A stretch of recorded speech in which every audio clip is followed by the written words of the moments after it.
no Alerta Geral. Bate-papo político com os jornalistas Luzenor de Oliveira e Beto Almeida.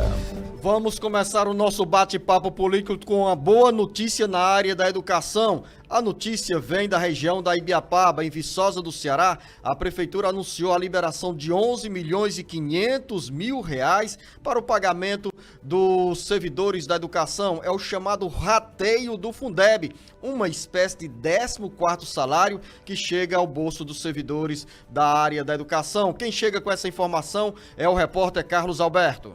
A economia do município de Viçosa do Ceará ganha nesta semana uma injeção de 11 milhões e 500 mil reais com desembolso pela prefeitura do rateio do saldo do Fundo de Desenvolvimento e Valorização da Educação Básica Fundeb do ano de 2024. Segundo o prefeito Eurico Arruda, o dinheiro é destinado a 1.650 servidores da rede de educação municipal. A Lei 7.663/2022 autoriza o rateio dos recursos anualmente em caso de sobras, com regulamentação por decreto ao final de cada exercício financeiro e a distribuição do saldo remanescente do Fundeb. A Lei do Fundo, número 14.113/2020, permite o uso da verba para bonificação e abono, quando o município não tiver alcançado a obrigação de aplicar, no mínimo, 70% do valor total do Fundeb no ano em pagamento dos profissionais da educação básica em efetivo exercício. Segundo a CNM, a Confederação Nacional de Municípios, na parcela mínima dos 70% destinados ao pagamento da remuneração, estão incluídos todos os profissionais em efetivo exercício nas redes de ensino, independentemente da formação. Portanto, têm direito os trabalhadores que atuam nas escolas e ainda aqueles que exercem atividades na Secretaria Municipal de Educação, desde que com atuação exclusiva na educação. Com informações da região da Ibiapaba, Carlos Alberto.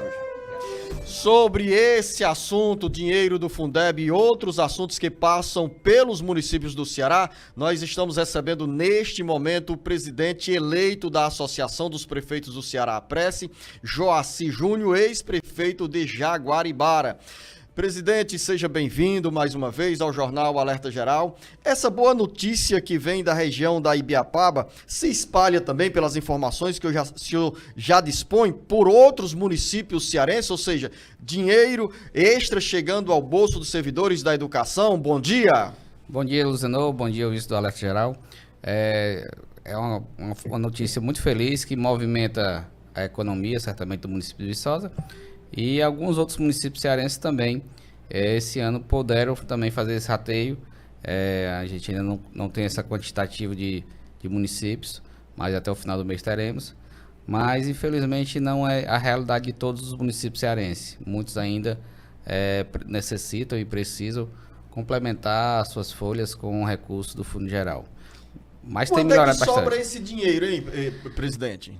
Quando há uma série de fatores, né? Quando o município tem um grande número de matrículas, preenche alguns requisitos para receber o recurso, principalmente do VAC, é um requisito novo a partir desse ano de 2025, inclusive vários municípios deixarão de receber esse recurso nesse ano, porque não preencheram os requisitos de 2024, e depende do número de alunos em tempo integral, depende de uma série de fatores, Luzenor, para que os municípios possam aí ser superavitários, no caso de Viçosa e alguns outros municípios do Ceará, possam ter esse recurso sobrando e ao final do mês, ao final do ano do mandato, tenha saldo suficiente do Fundeb para que possa complementar. Tem município que fez 14º, 15º, 16º.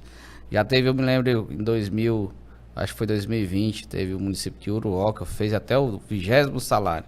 Assim, é gratificante, certamente, para aqueles profissionais que trabalham naquele município e para movimentar a economia do município, principalmente municípios pequenos do nosso Ceará. Mas, por outro lado, não é todo ano que isso acontece.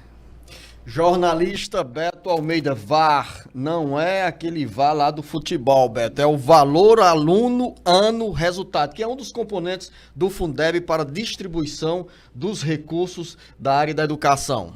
Exatamente, Luzenor. Bom dia a você, bom dia então ao Joaci.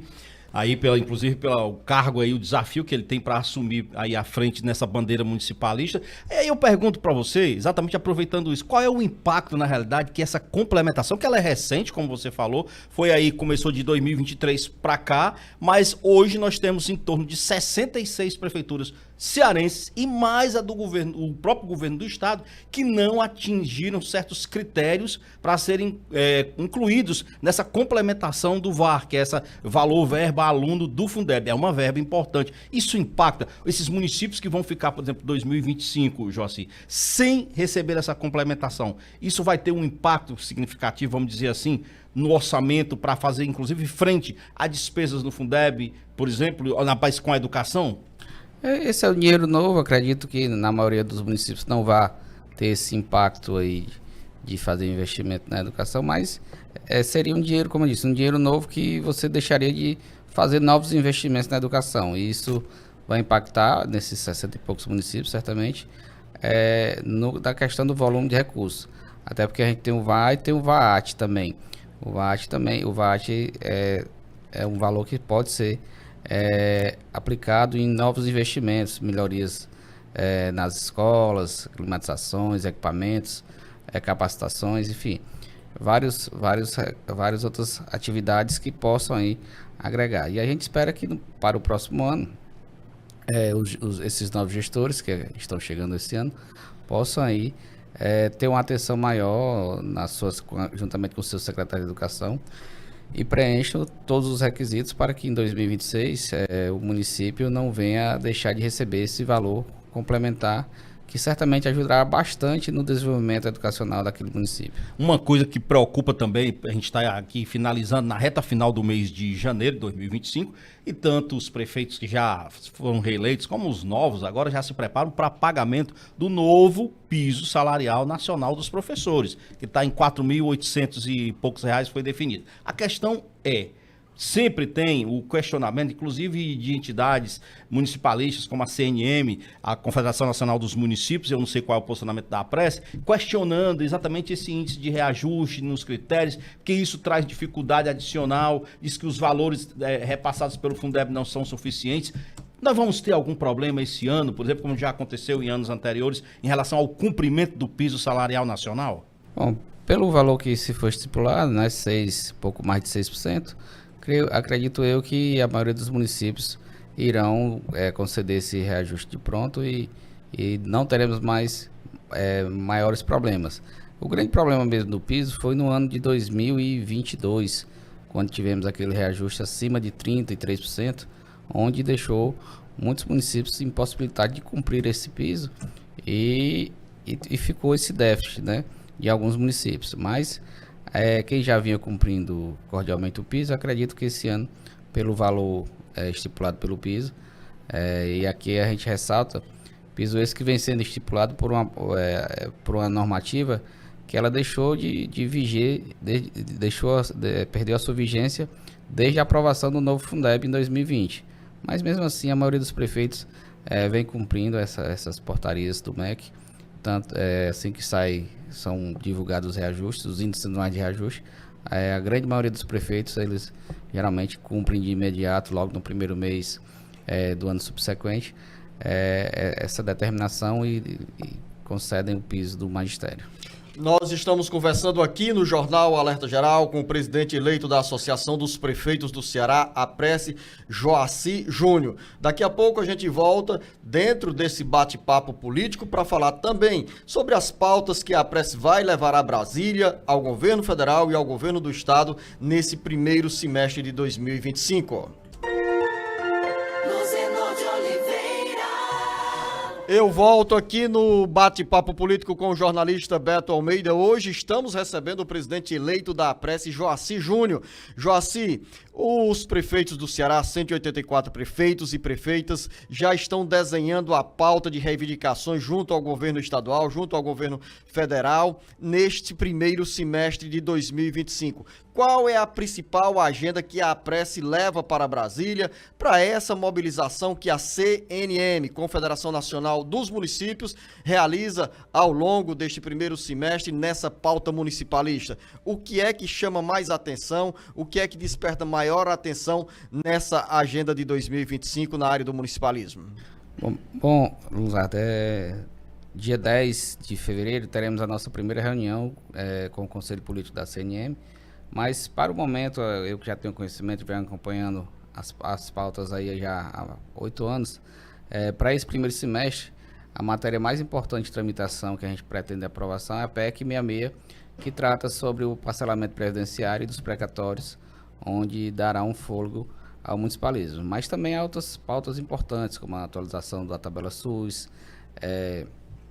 A gente, em 2023, conseguimos a desoneração da folha, onde os municípios deixaram de pagar, quem é do regime geral, deixaram de pagar 20% e passaram a pagar somente 8%. Esse ano já começa o novo escalonamento, mas a gente já tem dados que, se voltarmos a pagar 20% novamente, que isso ocorrerá em 2027, os municípios, a grande parte dos municípios, novamente voltarão a ficar no vermelho em virtude desse grande encargo com folha de pessoal que os municípios pagaram ao longo desses tempos, e é necessário também começar novamente a se rediscutir essa matéria.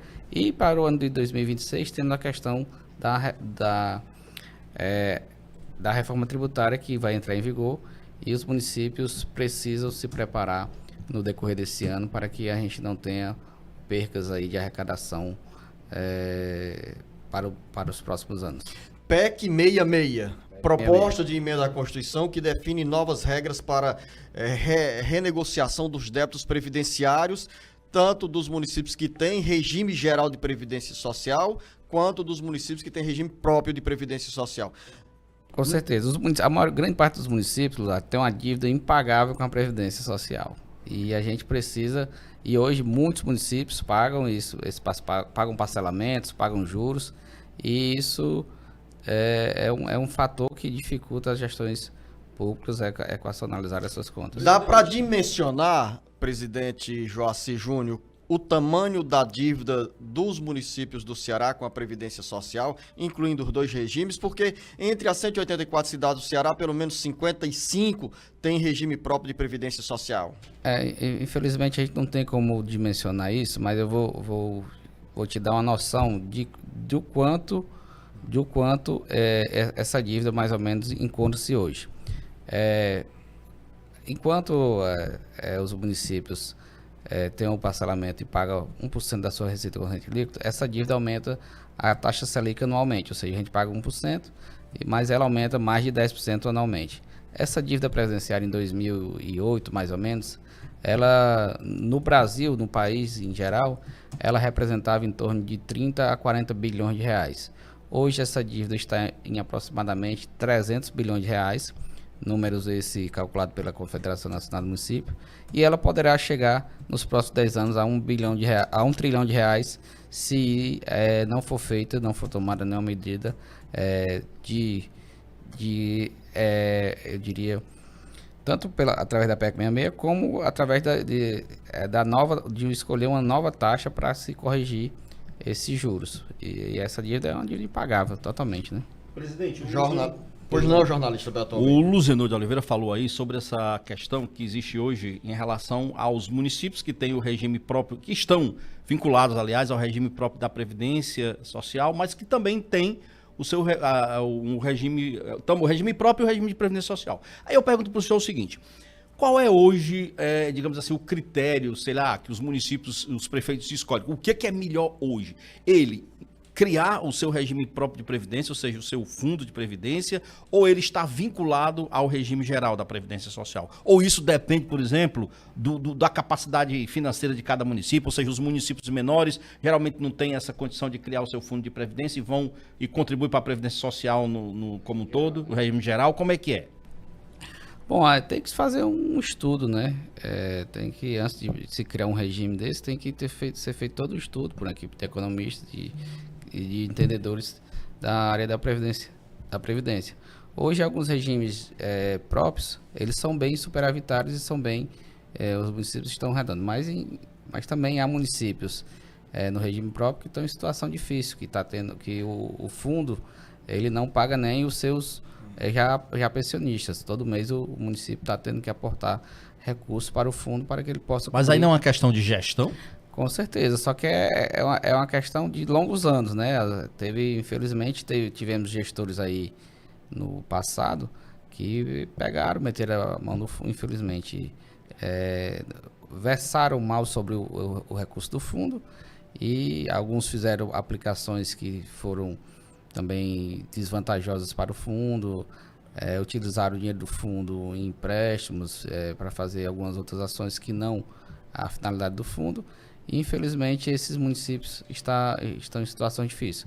Mas há também municípios que têm fundo próprio que estão em situações bem confortáveis, que têm recurso em caixa, que têm aí uma estabilidade aí, garantida para os servidores que irão se aposentar pelos próximos anos. Mas hoje eu diria que o mais vantajoso ainda principalmente para os municípios que já estão, no regime geral, e praticamente hoje, pelo conhecimento que a gente tem de dados da CNM, quase nenhum município hoje do Ceará é vantajoso se criar um regime próprio no momento que vivemos hoje. Joacir, você é o primeiro ex-prefeito a assumir na história da Prece o comando da instituição no Ceará. Faz alguma diferença? São muitos desafios? Ou nessa condição de ex-prefeito há mais tempo livre para cuidar dessa agenda municipalista? Pronto, Luciano. A CNM ela já é comandada por um ex-prefeito há mais de 20 anos, que é o Paulo Zukowski. E é uma tendência a nível nacional. O presidente da Associação do Pernambuco já é um ex-prefeito, da Paraíba já é um ex-prefeito, do Rio Grande do Norte já é um ex-prefeito. E aqui nós mudamos o estatuto em virtude dessa tendência, em virtude do que representa o municipalismo hoje, do movimento que ganhou muita força a nível nacional. E a gente mudou o estatuto e eu me torno agora o primeiro ex-prefeito a ocupar esse cargo. E eu diria que a gente hoje tem mais tempo, tem mais conhecimento, temos aí já um bom conhecimento das ações que tramitam em Brasília e também a nível do estado do Ceará. E isso nos dá também, além de ter essa autonomia, essa independência um pouco maior, nos dá também esse gabarito, esse conhecimento, esse know-how, para que a gente possa estar junto aí, o Estado, a União, com os outros parceiros, defendendo os interesses do municipalismo. Porque a gente vive num regime onde, embora todos nós moramos no municipalismo, mas há uma inversão de valores, né? O municipalismo, os municípios, principalmente município pequeno, são os que mais sofrem, sobrevivem única e exclusivamente dos recursos constitucionais, FPM e ICMS. Eu diria que no estado do Ceará tem somente uns 5% dos municípios têm uma arrecadação própria que daria para ter um fôlego financeiro maior. E isso a gente precisa aí, nos próximos anos, tentar aí melhorar a situação desses municípios, uma vez que na hora que falta saúde, educação e segurança, ninguém vai bater na porta do governador ou do presidente. Tudo é na porta do prefeito. E a gente precisa aí fazer com que os municípios possam ser mais fortes e terem gestões mais qualificadas aí. Esse é o nosso objetivo aí para os próximos anos. E essa é uma das questões que entram no debate a ser aberto nesta terça-feira pela Associação dos Prefeitos e Municípios do Estado do Ceará, que é o seminário A Prece Novos Gestores 2025, por uma gestão forte e qualificada. Com certeza, Luciano. Aproveitar aqui o espaço e convidar todos os gestores, gestoras, secretários e secretárias municipais que não se inscreveram ainda. O evento começa amanhã, você pode se inscrever lá através do @aprece.ce ou então pelo site www.novogestores.aprece.org.br. Ou então, caso você não consiga, amanhã no centro de eventos também poderá fazer a sua inscrição presencial, é totalmente gratuito. O evento contará com a participação de técnicos do Ministério da Saúde, da Educação, da Assistência Social. Estaremos lá também com estandes desses ministérios. Estaremos com estandes de várias secretarias estaduais que têm grande relevância junto aos municípios. bem como vários parceiros e palestras ao longo desses 2 dias, de 28 e 29. E a sua posse será ao final do evento? A posse será ao final, dia 29, às 18 horas, também lá no Centro de Eventos. Amanhã iniciaremos a abertura a partir das 9 horas, com a presença do governador, o qual, logo em seguida, após a sua fala, uma palestra magna aí até o meio-dia, mais ou menos. Só uma coisa para encerrar, Já... bem rapidinho, é rapidinho. É importante, naturalmente, que existe essa articulação, inclusive, da Apresse com a bancada federal cearense, para levar, inclusive, os interesses da entidade junto a projetos que tramitam no Congresso Nacional. Como é que está essa articulação? Existe uma articulação boa, uma atuação boa da Apresse em conjunto com a bancada federal do Ceará, lá no Congresso? Com certeza.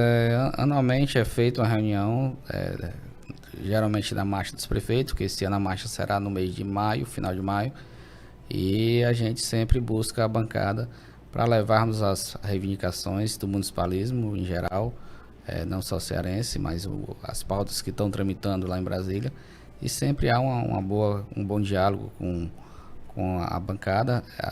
O representante esse que mudou esse ano, né, a partir final do ano passado, agora é o Moses Rodrigues. A gente tinha um bom contato com o Eduardo Bismarck, que era o nosso coordenador da bancada, e a gente espera, quando assumir, vai retomar esse contato com o novo coordenador para que a gente possa avançar nessas pautas do municipalismo. Esperamos aí esse ano aprovarmos pelo menos essa pauta da PEC 66, uma vez que ano passado a gente houve poucos avanços aí, em virtude principalmente no final do ano a gente esperava que essa PEC fosse aprovada, mas em virtude aí dessa queda de braço do STF com o Congresso, pouca coisa se andou a nível de país, não foi só do municipalismo. Agora, para finalizar mesmo, Beto, eu quero saber, Joaci, mesmo com 2 mandatos consecutivos como prefeito de Jaguaribara, você consegue manter essa calmaria toda? Beto, assim, a política tem que... problemas, prefeito do interior, problema nem se acaba nem fica pouco. Aí se você não aprender a absorver e ir resolvendo realmente aqueles que é mais prioritário, de maior necessidade, você vai chegar um momento que você vai adoecer, você vai passar mal, enfim, você vai envelhecer mais rápido. Você cabelos brancos, vai você ficar não tem com cabelo nenhum branco. Foi uma coisa que eu aprendi logo no começo da minha gestão. Por 6 meses eu estava doente, estirado numa cama sem conseguir me levantar. E isso foi para mim foi uma virada de página. A partir daí que eu aprendi a lidar com os problemas do cotidiano. Final da nossa conversa aqui, desejo a você, Joaci Júnior, ex-prefeito de Jaguaribara, novo presidente da Apresse. Parabéns pela eleição. A posse será depois de amanhã, nesse evento, seminário Apresse Novos Gestores. Sucesso nessa caminhada, e o Jornal Alerta Geral sempre estará com espaço aberto para discutir ações e projetos de interesse dos moradores dos municípios do interior do Ceará, por onde chegamos pela internet e também pelas 25 emissoras que retransmitem o Jornal Alerta Geral a partir da nossa FM 104.3 na Grande Fortaleza. Muito obrigado, sucesso, bom início de semana. Obrigado, Luzenor, obrigado, Beto, obrigado aqui aos ouvintes do Alerta Geral, e dizer que a gente esperamos fazer um grande trabalho ainda pelos próximos 2 anos, e estaremos sempre aí de portas abertas para trazer esclarecimento, dirimir algumas dúvidas e levar a população aí, se Deus quiser, um municipalismo mais forte. Grande abraço, presidente eleito da Apresse, Joaci Júnior, e daqui a pouco eu volto com o jornalista Beto Almeida.